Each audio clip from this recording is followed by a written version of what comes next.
하나님 말씀은 사도행전 5장 1절에서 6절입니다. 아나니아라 하는 사람이 그의 아내 삽비라와 더불어 소유를 팔아 그 값에서 얼마를 감추매 그 아내도 알더라.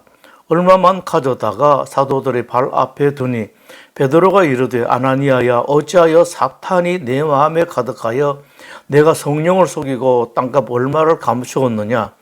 땅이 그대로 있을 때에는 내 땅이 아니며 판 후에도 내 마음대로 할 수가 없더냐. 어찌하여 이 일을 내 마음에 두었느냐. 사람에게 거짓말한 것이 아니요 하나님께로다. 아나니아가 이 말을 듣고 엎드러져 혼이 떠나니 이 일을 듣는 사람이 다 크게 두려워하더라. 젊은 사람들이 일어나 시신을 싸서 메고 나가 장사하니라. 흐르는 시냇물에서 돌을 치우면 시냇물은 노래를 잃어버린다는 서양 속담이 있습니다. 흐르는 물을 가로막는 돌들이 있기 때문에 시냇물은 흘러가면서 노래를 만들 수 있다는 말입니다.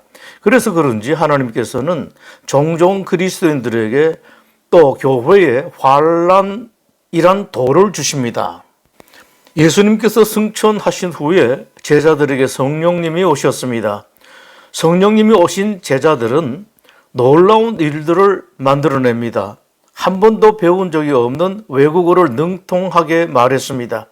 태어나면서부터 40년간 한 번도 일어서 보지 못한 환자를 그 자리에서 일어서게 했습니다. 그런데 그렇게 좋은 일에도 불구하고 제자들에게 돌아온 것은 체포되는 것, 감옥에 갇히는 것, 재판에 회부되는 것이었습니다.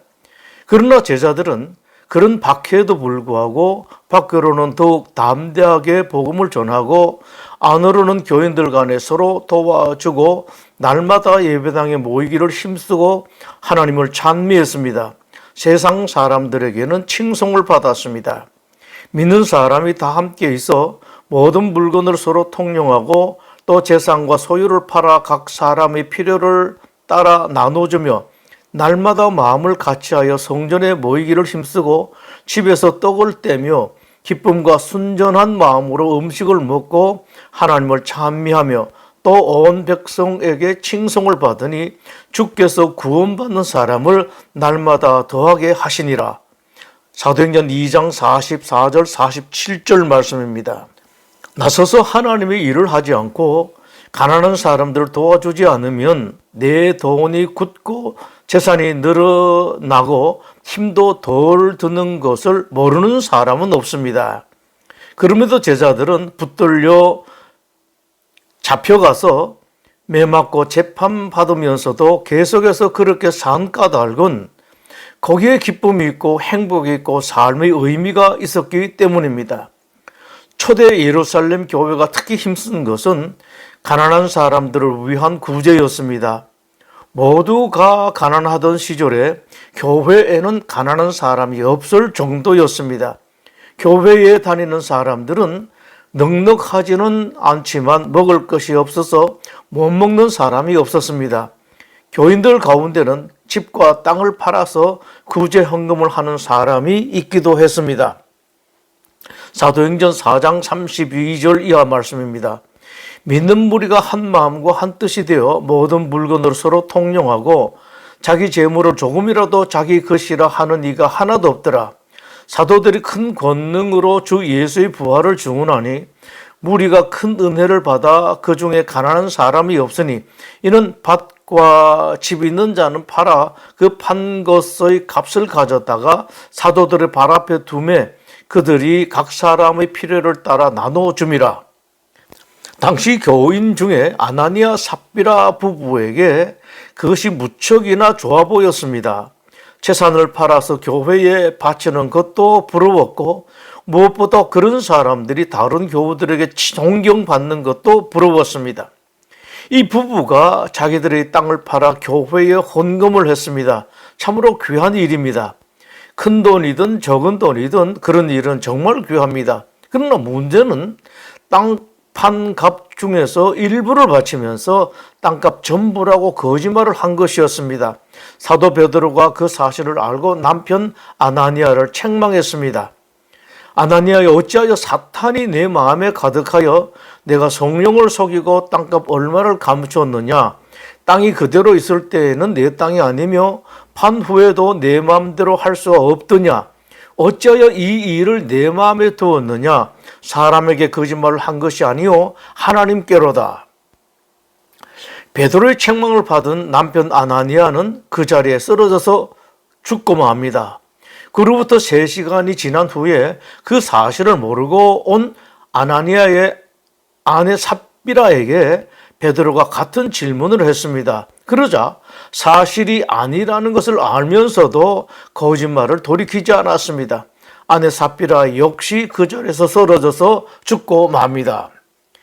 이 일을 대하면서 퍼뜩 드는 생각이 있습니다. 교회에 커다란 악재가 생겼다는 것입니다. 교회에서 아나니아 삽비라 같은 사건이 일어났다면 누가 교회에 오려고 하겠습니까? 교회에 오면 복 받는다고 해도 오지 않는 세상입니다. 더욱이 교회에서 사람이 죽었다는 소문, 그것도 땅 팔아 헌금을 하다가 죽었다는 소문이 퍼지면 어떻게 되겠습니까? 악재 중의 악재입니다. 교회의 위기입니다. 그러나 이런 일이 있을 때마다 꼭 생각할 것이 있습니다. 사람들이 악재라고 하는 것이 정말 악재인가라는 것입니다. 무엇보다도 신자들은 하나님께서도 그것을 악재라고 하실까를 생각해야 합니다.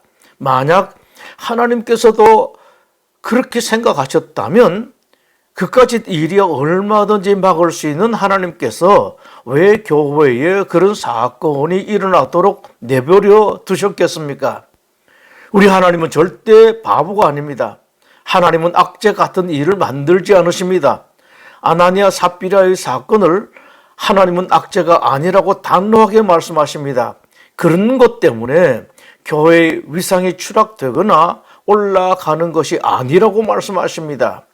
교회의 권위는 목사가 하는 달콤한 소리나 교회의 겉모습에서부터 나오는 것이 아닙니다.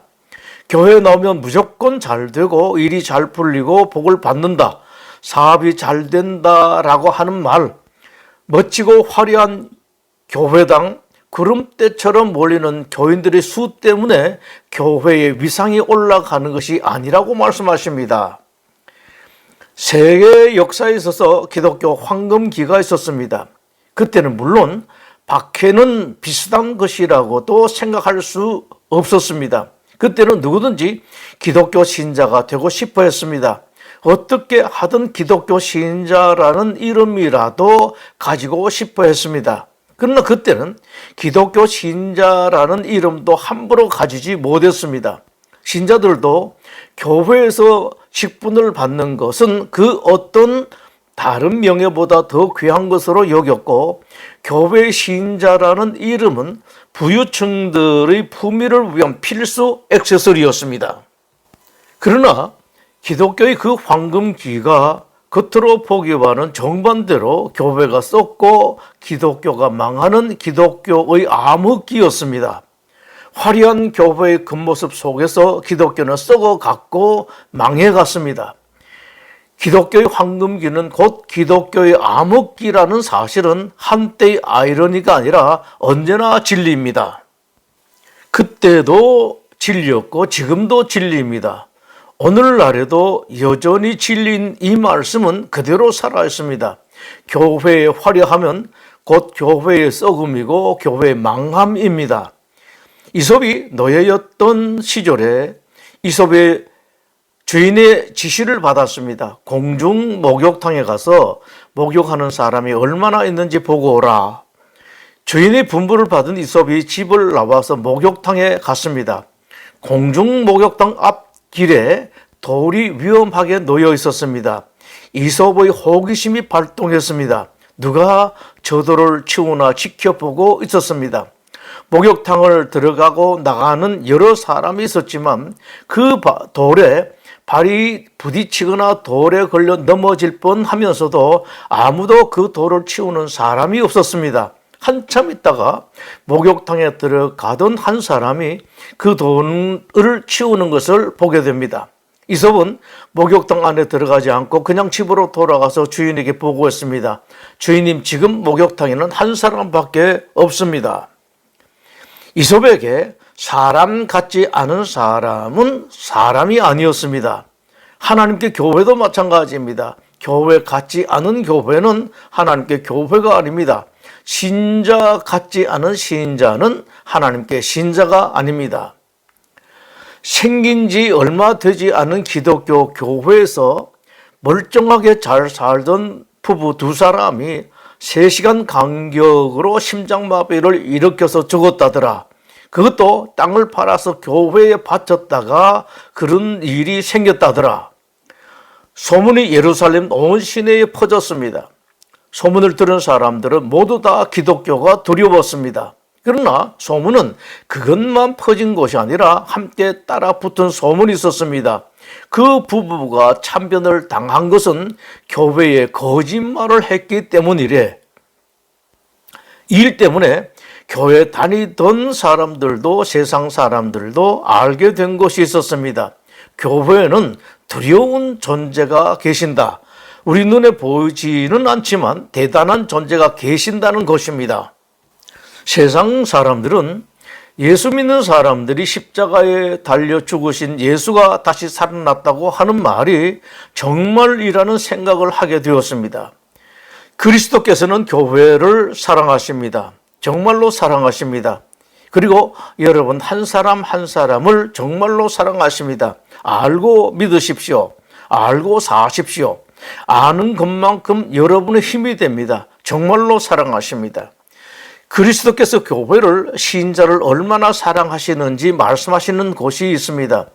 교회 신자들은 그리스도의 몸이요 그리스도는 교회의 머리라는 말씀입니다. 에베소서 1장 23절 그리고 골로새서 1장 18절입니다. 교회에 관한 한 예수님께 일종의 결벽증이 있으신 것 같기도 합니다.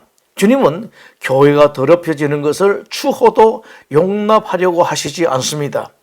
아나니아 삽비라 사건이 이것을 말씀하십니다. 아나니아 삽비라 부부가 막 생긴 교회를 더럽히려고 하는 순간 지구상에 처음 생겨난 교회가 이들 부부 때문에 더럽혀지는 것을 그리스도께서 참을 수가 없었습니다.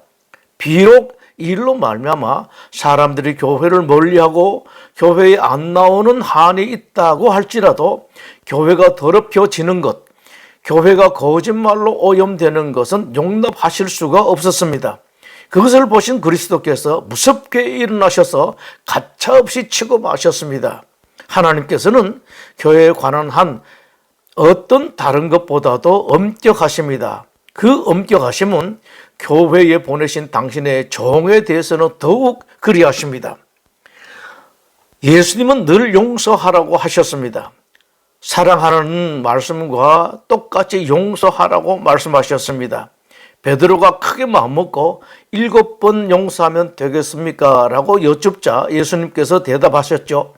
7번이 무엇이냐? 7번을 70번 용서하라고 말씀하셨습니다. 그런 예수님께서 누가복음 12장에서 의외의 말씀을 하셨습니다. 누구든지 나를 욕하는 사람은 용서할 수 있다. 그러나 성령님을 모독하는 사람은 절대 용서받지 못한다. 이 말씀의 첫 대상은 성령 공동체인 교회입니다. 주님은 어떤 형태든지 교회가 모독당하는 것을 결단코 용납하지 않습니다.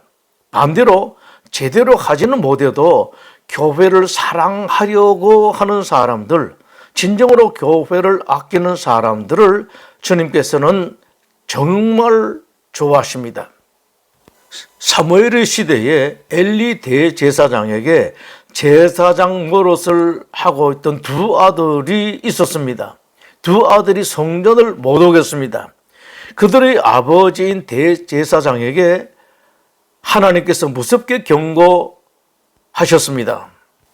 너 그대로 가면 너의 집안은 비참하게 멸망할 것이다.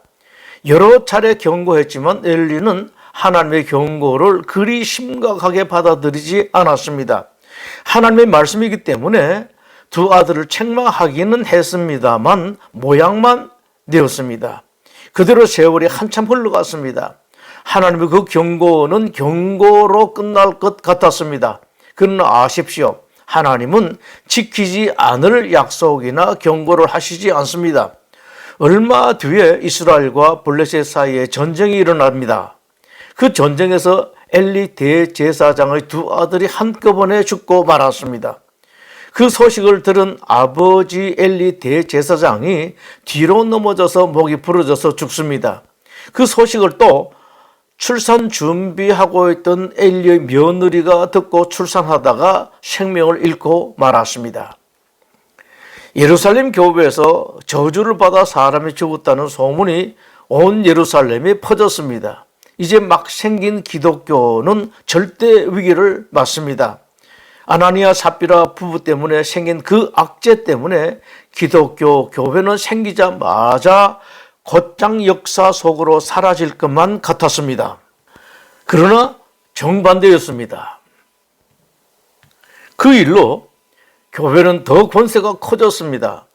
사람들의 손을 통하여 민간의 표적과 기사가 많이 일어나며 믿고 주교로 나오는 자가 더 많으니 남의 큰 무리더라. 심지어 병든 사람을 메고 거리에 나가 침대와 요 위에 누이고 베드로가 지날 때에 혹 그의 그림자로도 누구에게 덮일까 바라고 예루살렘 부근의 수많은 사람들도 모여 병든 사람과 더러운 귀신에게 괴로움 받는 사람을 데리고 와서 다 나음을 얻으니라. 교회의 권세가 더 커졌습니다. 권위가 더 높아졌습니다. 그 나머지는 감히 그들과 상종하는 사람이 없으나 백성이 칭송하더라. 13절 말씀입니다. 사람들 중에 어떤 사람들은 자기들은 감히 교회의 일원으로 끼어들 수 있는 사람이 아니라는 생각을 하기도 했다. 그 정도로 사람들은 교회를 높이 칭찬했다는 말씀입니다. 아나니아 삽비라 부부의 일로 망할 것 같았던 예루살렘 교회가 망하지 않고 도리어 더 든든하게 되었습니다. 무엇 때문일까요? 단 하나, 예루살렘 교회에 예수 그리스도가 계셨기 때문입니다. 애를 쓰십시오. 잘 살려고, 자녀들 공부 잘 시키려고, 건강하려고 애를 쓰십시오. 그러나 꼭 아실 것이 있습니다. 어떤 애를 쓰는 것보다, 어떤 노력보다도 더 중요한 것은 그리스도를 모시는 것입니다. 여러분에게, 여러분 가정에 그리스도를 모십시오. 그리스도께서 여러분을 도와 이루게 해주실 것입니다. 기도하겠습니다. 하나님, 우리 성도들이 그 어떤 것보다도 우리 주님 예수 그리스도 하나님을 마음속에, 영혼 속에, 가정 속에, 집안 속에 모시는 성도들이 되게 하여 주시옵소서. 예수님 이름으로 기도드립니다.